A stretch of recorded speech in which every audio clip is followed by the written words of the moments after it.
Well, hello. Welcome to Spindle City Straight Talk. I'm Chip, And I'm CJ. and it is Wednesday in the Riv, and as usual, we've got a whole bunch of stuff to talk about. Uh, I guess the update on, I guess the mayor listened to us and went on Channel 10 and made a little thing, and then he had the propaganda network kicked in again, and so we listened to the spinology. I have a problem with some of the statements that he made. He said that he hit the vehicle, got out of his car, and looked and didn't see any damage. So he left, which is still leaving the scene of an accident. He said he went around the block and came back. Now, if the people call the police, which the 911 log dictates, okay, there's the 911 log, we still have it, then the mayor couldn't have just gone around the block. Because for him to get the phone call from the police department, they would have had to contact him after they got there. And you and I both know it takes at least 5 minutes for an emergency call. For a car accident, it could take an hour. And on a Sunday, on a Friday night, you're not going to tell me the police department wasn't busy. I want to bring to your attention a couple of things on this 911 report. Okay? First thing is, and I'm going to put it up on the screen. Over towards the bottom of the report, you'll see that it says accident report number. The accident report number is 24-1059-AC. So the police even had the time to generate an accident report. Now again, going back to the mayor's comment, he supposedly drove around the block and came back. And he still didn't see damage to the vehicle until it was pointed out to him.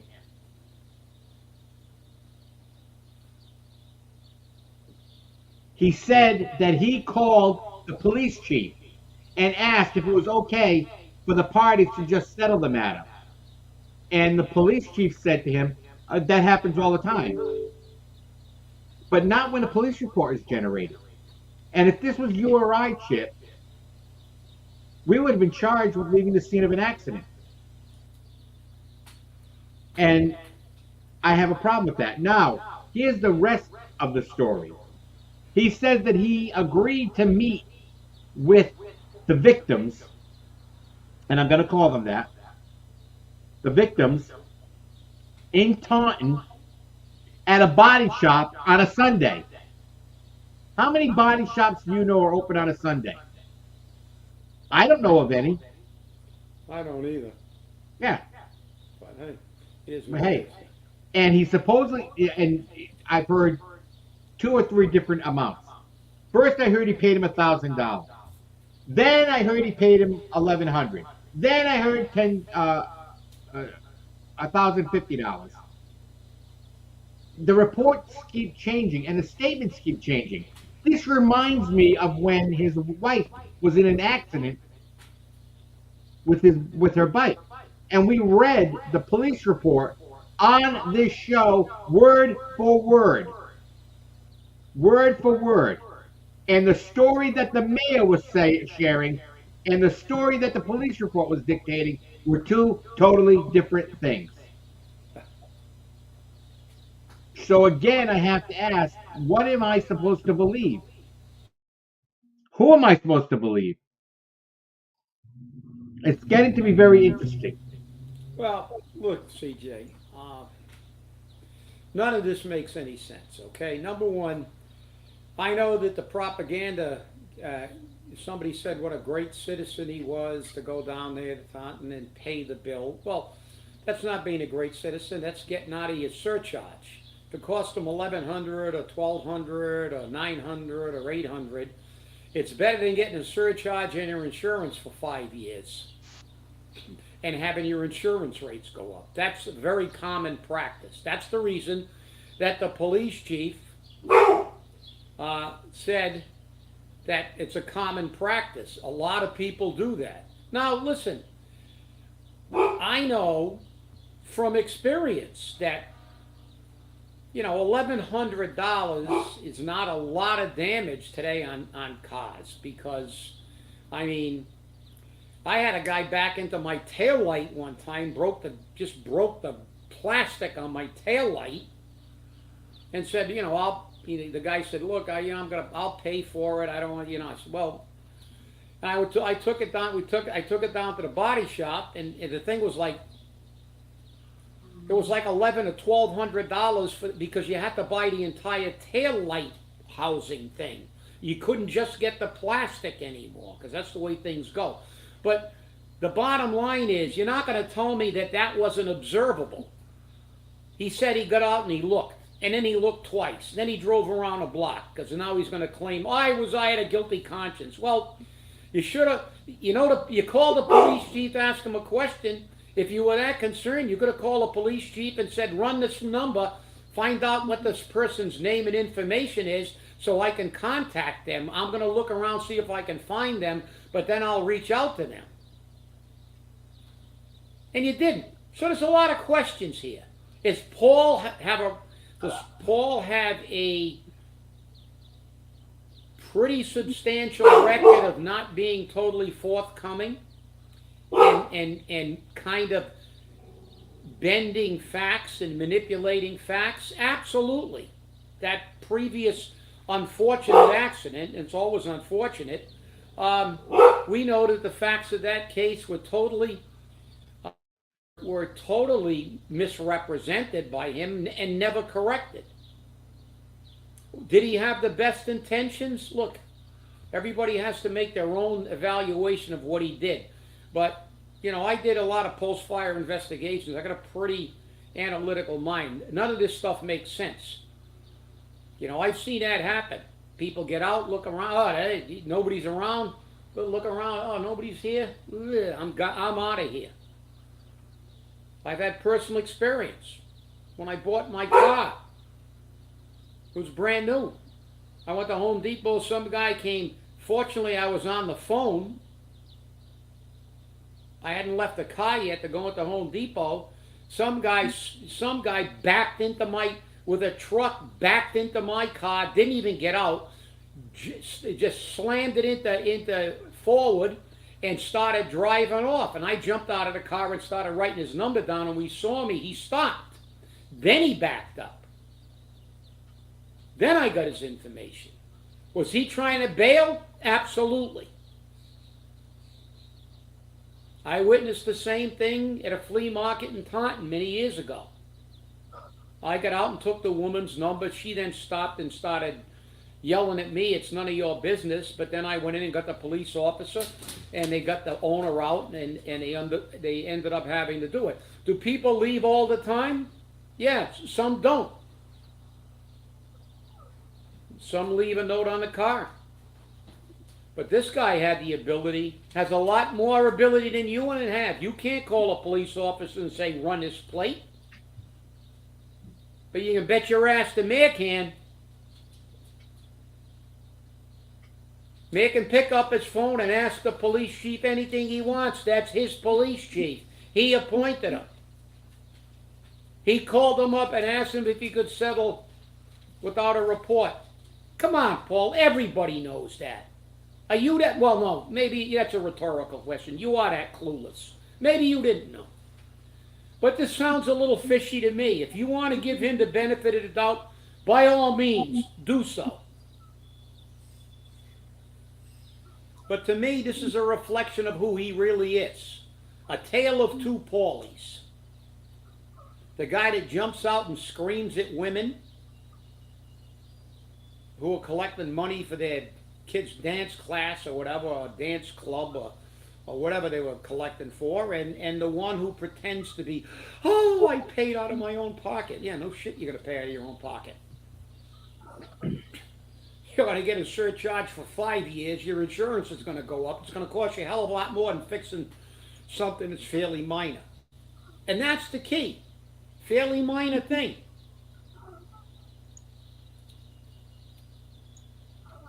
My opinion, and it's only my opinion, he was trying to get away with it. With that, CJ, back to you. Again, it makes for an interesting story. And the thing that really got me was he said to a reporter, I don't understand why this is a story.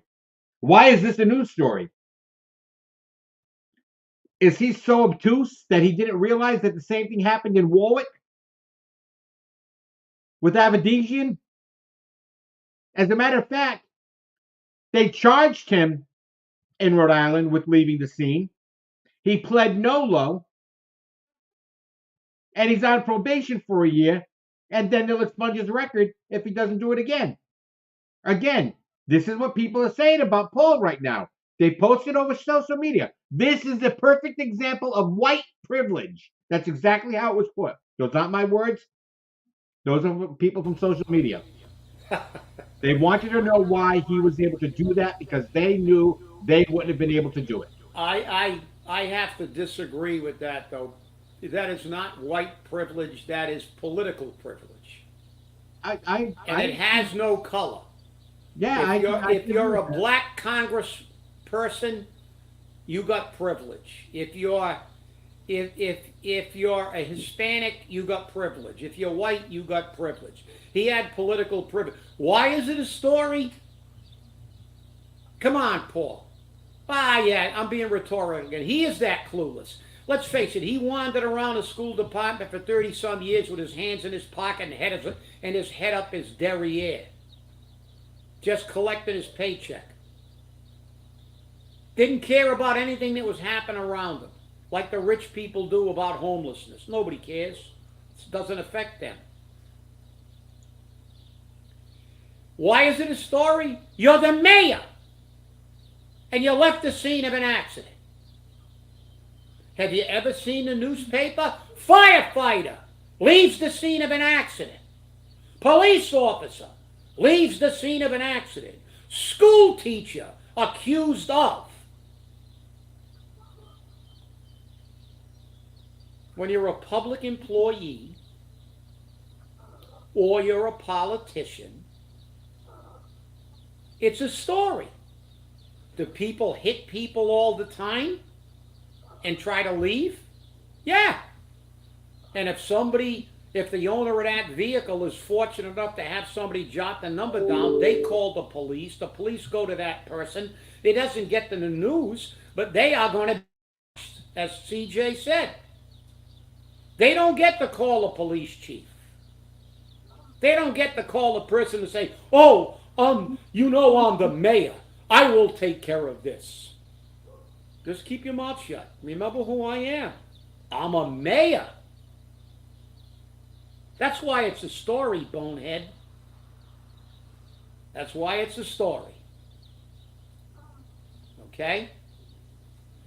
So I think that we'll let people draw their own conclusions, but I think it is, again, it shows the thing. Then the other story, the ribbon cutting for the used trolley that was on Channel 10. We sold. I was just going to get to that. We sold 3 new trolleys, bought 1 used one, and then they have a ribbon cutting so they can have a photo op.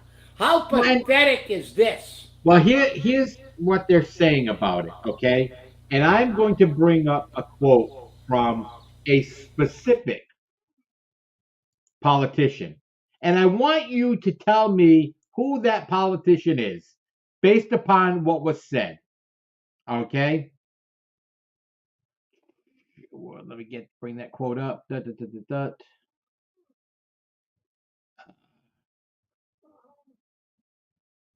Never say there is nothing happening in Fall River again. I have to say, I'm overwhelmed with pride to see the work that is being done by the mayor and his team and by all the organizations.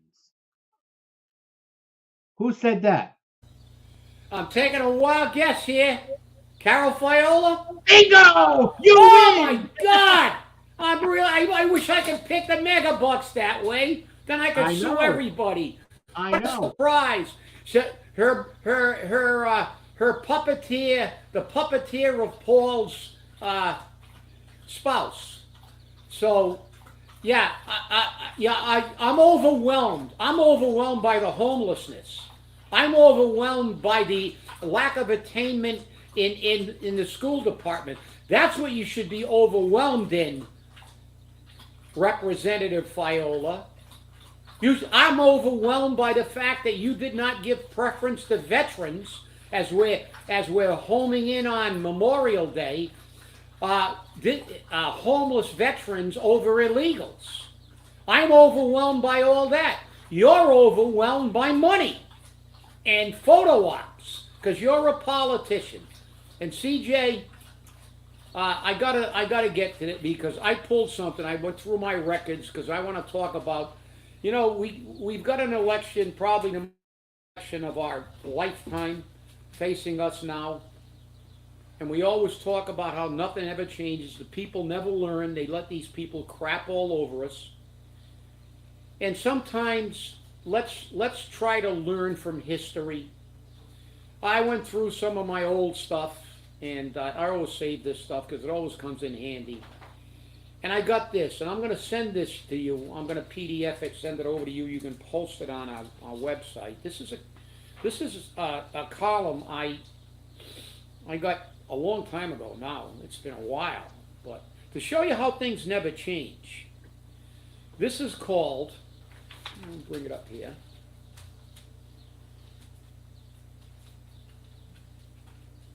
Charlie Reese's final column. It's fairly short. Very interesting column, completely neutral. Be sure to read the poem at the end.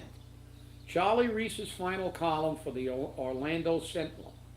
He has been a journalist for 49 years. Be sure to read the list at the end.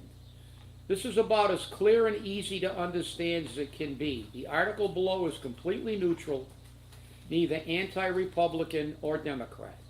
Charlie Reese, a retired reporter for the Orlando Sentinel, has hit the nail directly on the head, defining clearly who it is that in the final analysis must assume responsibility for the judgments made that impact each one of us every day. It's a short but good read, worth remembering. This is the title of the article. 545 versus 300 million people by Charlie Rose. Politicians are the only people in the world who create problems, then campaign against them. Have you ever wondered if both Democrats and Republicans are against deficits? Why do we have deficits? Have you ever wondered if all politicians are against inflation and high taxes? Why do we have inflation and high taxes? You and I don't propose a federal budget. The president does. You and I don't have the constitutional authority to vote on appropriations.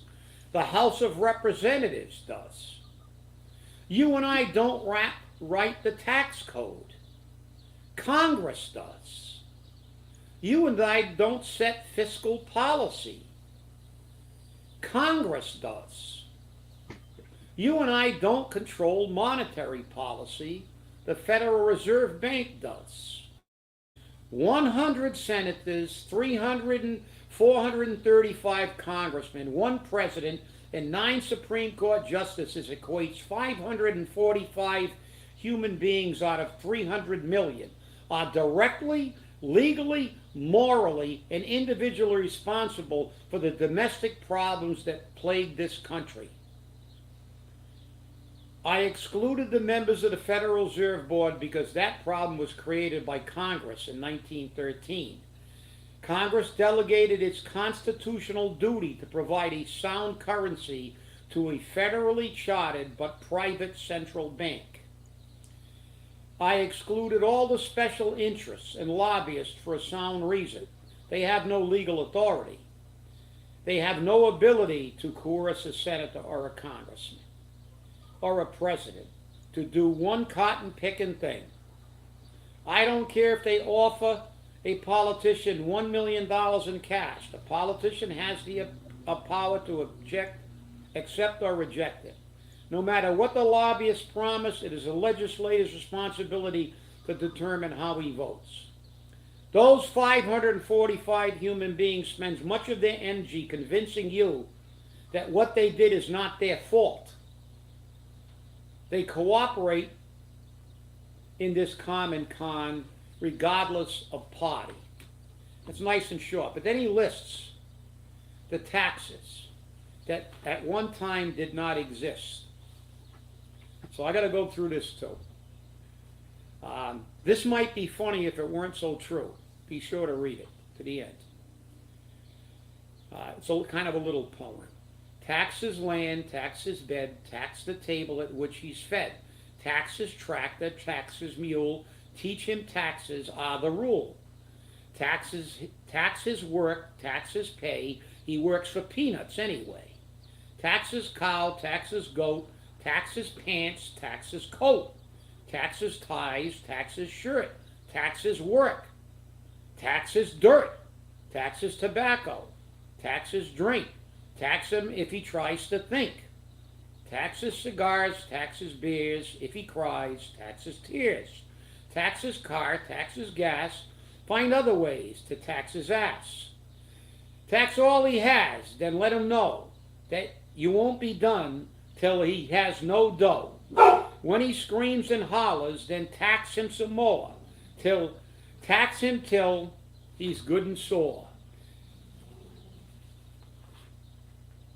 Create a telephone minimum usage surcharge tax, telephone recurring non-recurring tax, telephone state and local tax, telephone usage charge, utility tax, vehicle license registration tax, vehicle taxes, water registration tax, well permit tax, workers. Still think this is funny?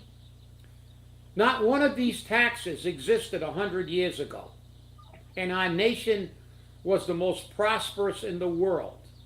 We had absolutely no national debt. We had the largest middle class in the world, and mom stayed home to raise the kids. What the hell happened? Can you spell politicians? I hope this goes around the USA at least 545 times. You can help get it there. Go ahead. Be an American. Send this to everybody you know. And I'm going to send this to you, Siege, in a post. Send this around for everybody to think about this before the next election. Because I'll tell you what, nobody ever said it better than Charlie Reese. Back to you, Siege. I remember that column. You've read that before on our show. But it's a good reminder. It's definitely a good reminder. And now on to that lovely trolley. Back to the lovely trolley. It cost the city $60,000 of ARPA money. Oh my God, ARPA money. But I also heard that it cost the city $17,000 in rehab money. And they made the trolley handicap accessible. They put a wheelchair lift on it. And they put a PA system or a sound system on it for when it drives around. And supposedly they're going to have recorded tours and they've listed it on the city website and the Viva Fall River website, imagine that, on the 12 stops of the trolley. So let me ask you something. If I get on this trolley and I go from the Maritime Museum, which is barely able to stay afloat, and travel all the way around to the Lafayette Durfee House, which is the last of the stop. Now, if I get off anywhere in between, do I got to pay $5 again to get back on when they come back around again? That's a question. And they're going to allow people to rent the trolley with this nice new ugly logo on it. You know, the trolleys we had before, they looked vintage, although they weren't. They weren't all advertising. Think about this. $60,000 in ARPA money, American Rescue Plan Act money. This is another one of the abuses dictated by the mayor. And already on social media, people say, you can't have anything nice in Fall River. You people will complain, hate, hate, hate, hate, hate. All you do is hate. No, it's not hate. People are pointing out some very clear items and some clear behavior, which we need to rectify. We need to completely change. $60,000 of ARPA money, then $17,000 of rehab to the trolley because they bought it from Delaware. Now, we sold our 3 trolleys. 3. I guess it was to California or somewhere. Wouldn't $77,000 been acceptable to potentially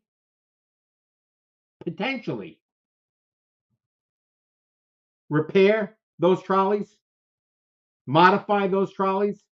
Wouldn't $77,000 have done that? Because allegedly, all the repair work, all the rehab work was done by DCM at a cost of $17,000.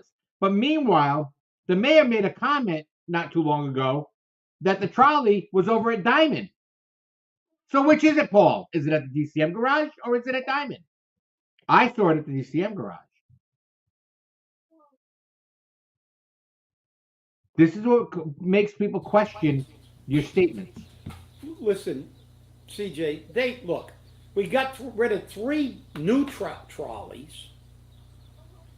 Well, they weren't new. They needed some repair work. Well, we had but they were trolleys. We had 3, but we got rid of 3 and we get 1, and then we got to rehab that one. And I mean, look, they don't care. And they're gonna. This thing is again going to be here we go again. The great savior of Fall River, like the 500,000 tourists that the carousel was going to bring in. And as you very clearly said, the Marine Museum is barely making it. I mean, listen, this whole tourism thing again is just a crock, you know. And I know Representative Viola, she's getting the vapors. It's so amazing what Fall River's doing here. I can't believe it. I can't believe it. It's so wonderful. Yes, where are they? Millions of people are going to come down, jump on that trolley, and drive from the Marine Museum. We got Newport, 15 minutes up the road. Providence, the Cape. They're going to go. These people are nuts. Okay, this is what they do. They blow money, they get a photo op, they cut a ribbon, and then the thing falls on its face again. And that's not being negative, that's being factual. We got the proof. We can stay here and do a whole show on how many times this city's been saved by the Carousel, the HMS Bounty, the Battleship Massachusetts, you name it. Renaming it the Gateway City, rebranding it. How many rebrands do we have?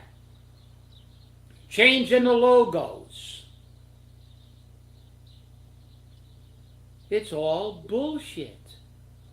The only thing that fixes a city is get people to work. The governor just passed another bill for $50 million for affordable housing for gateway cities. Because we have affordable housing problem, but we redefine that, they redo everything. This is what government does. We keep telling you. Charlie Reese had it right on the nose, and I pulled another one of my goodies back. I'm going to remind you about this one. California. And I got to admit, California is a lot worse than even Massachusetts. And that's saying, although we're catching up pretty good. We're already second behind California. This is what California did a while ago. And it's still going on, I think. I don't know. It was called the California Bullet Train. Yes, I remember that. It was supposed to go from Stockton, California to Riverside. So, in 12 years, they spent $33 billion.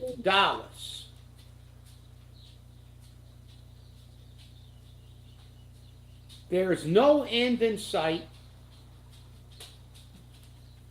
They believe it might take 100 years to get this project done. Yet they built one in Morocco. Morocco! Not the United States, Morocco. They built one in 5 years. This is your government. Charlie Reese said it. These people are all they do is make themselves rich and tax you. That's what they do. They cooperate in a common Republicans, Democrats. There's only one solution, people. Throw these people out on a regular basis. It's our fault. Well, it's not ours. We vote every election. I vote well, I don't vote in primaries most of the time because I am always have been an independent. I am not a partisan of any party. I don't like either of them. But I do vote once in a while when I have a candidate who I think is a good candidate, and then I will go to a primary, and I voted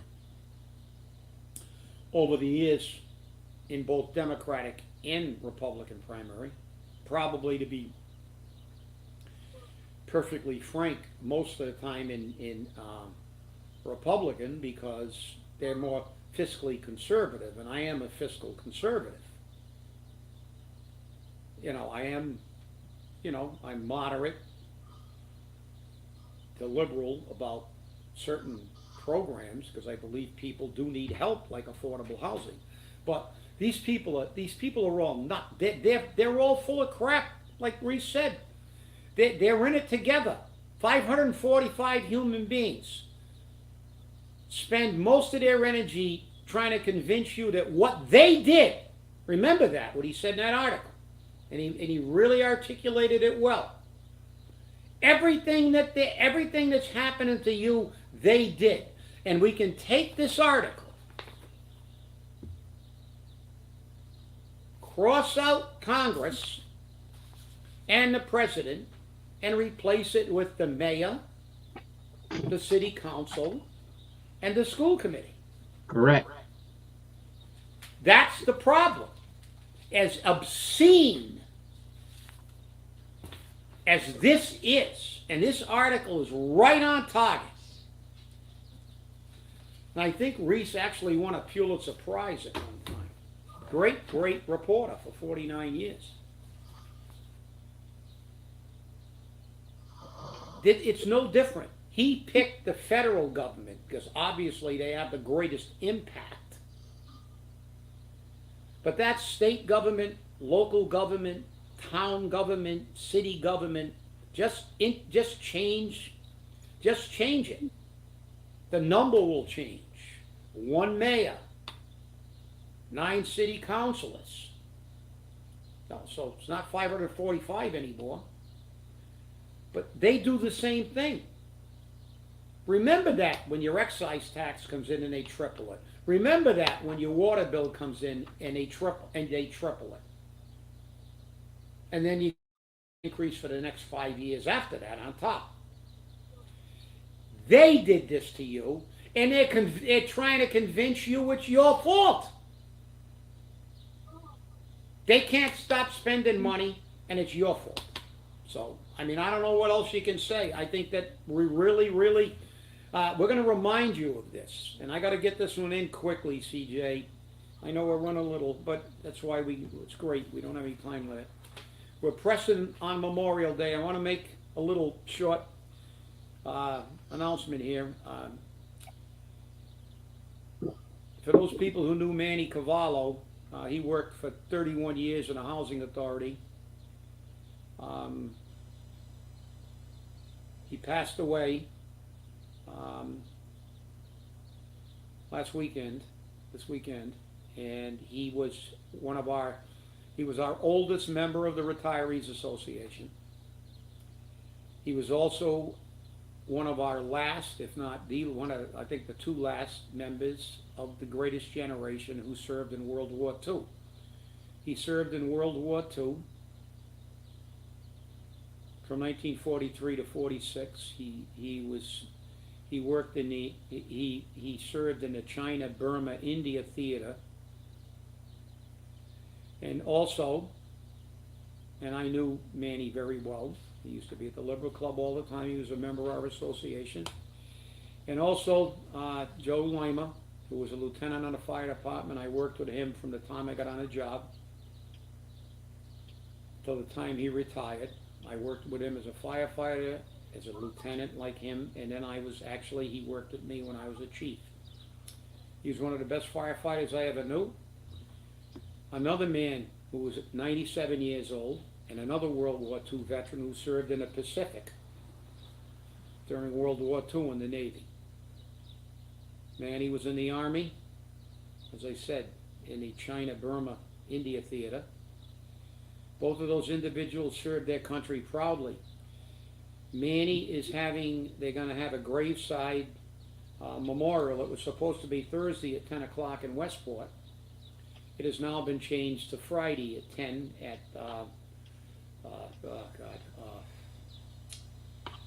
the cemetery that's on Hicksbridge Road and Main Road in Tiverton. I forgot the name of it. It's a small cemetery, but it's on the corner of Hicksbridge. So I will be there. And I want to see if our two veteran representatives who voted against giving priority to homeless vets have the audacity and the temerity to show up. I'm betting they will. So if you're watching this show, stay away from me, you slugs. You shouldn't even be there after what you did. So I had to get that one in. I understand. And it's something good, that's for sure. Death is never good, but we need to remember those people who have, wrote a check. Yeah. That that's could right. be cashed with their life. You're right. And the irony of these men they were the greatest generation. They not only served their country in a world war, but they came back and devoted themselves to public service. Joe spent 34 years on a fire department, putting his life on a line, and Manny worked in a housing authority for 31 years. So these people came back. They didn't go on welfare. These people are what made this country great. They are our greatest they represented our greatest generation. They may be,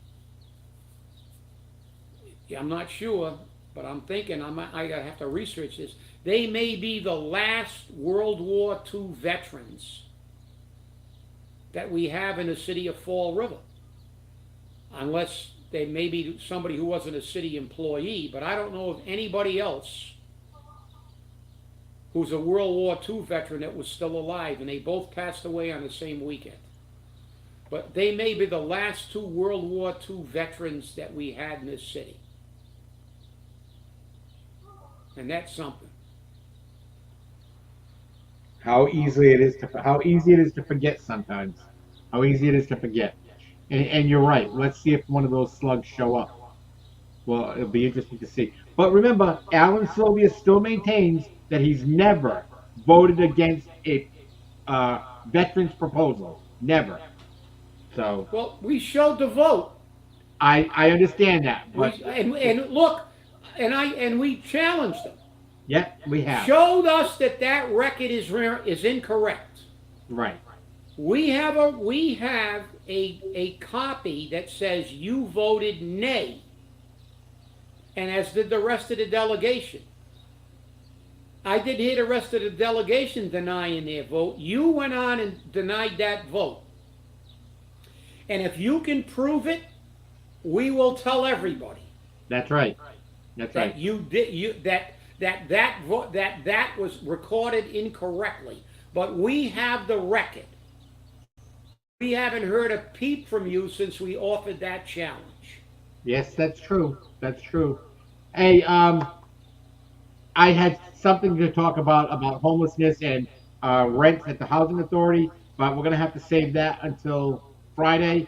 Hopefully, nothing else comes up, or hopefully, a lot of stuff comes up. Well, speaking of Friday, Yes. we are going to have to make an alteration of when we do the show on Friday. We'll post it because, as I said, Manny Cavallo's graveside, that's the only service. There's no wake or Okay. anything. It's going to be a graveside service. That has been moved to Friday at 10 a.m.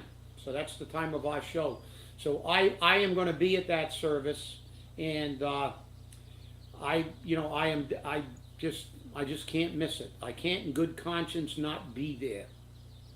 Well, my schedule's open pretty much on Friday, so we can play with the schedule all we need. Yeah, We'll discuss and we'll it later. post it for you. So just Yep. be aware that